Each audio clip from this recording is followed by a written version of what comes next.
morning.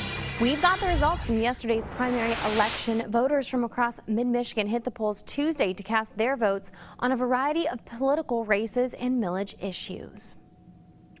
We begin with the contest to replace former Ingham County prosecutor Stuart Dunnings, who pled guilty to 2 prostitution-related charges as people were casting their ballots to choose his successor. In the Republican race, Billy Joe O'Barry wins with 63% of the vote. As for the Democrats, Carol Seaman gets the nomination with 43% of the vote, followed by Patrick O'Keefe with 22%, Thomas English with 19%, and Brian Jackson with 16%. So it will be Simon against O'Barry in the November general election for Ingham County prosecutor. Voters in Ingham County overwhelmingly approve a tax increase to help build a new county animal shelter. 66% of voters said yes and 34% voted no. The current shelter in Mason is more than 40 years old. The 3 other millages on the Ingham County ballot also passed. Moving now to the Republican race for Michigan's 7th congressional district seat, which was a contested race.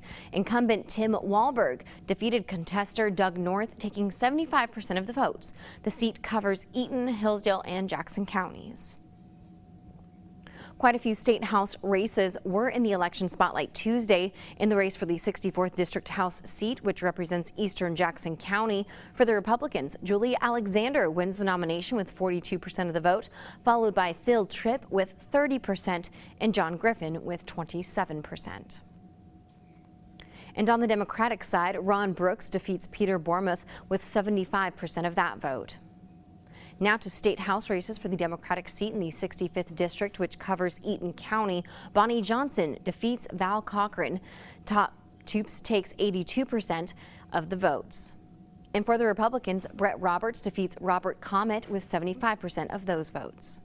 In Ingham County, the Republican race for a seat in the State House of Representatives in the 67th District, Leon Clark takes the nomination with 57% of the votes, defeating Jerry Ketchum. And for the Democrats, incumbent Tom Cochran defeats Alex Finlay, taking 87% of that vote. Also in Ingham County, in the Democratic race for the 68th District House seat, incumbent Andy Shore wins with 81%.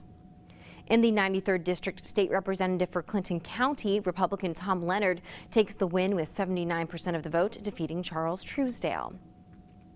And in Jackson, 72% of the voters said yes to renew a millage that would help provide public transportation services.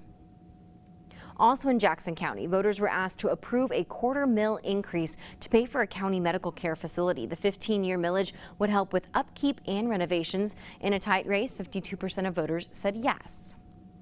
Voters in Clinton County were voting on a $2.75 monthly surcharge to their phone bill that would help fund the county's 911 emergency services. It passed. 62% voted yes.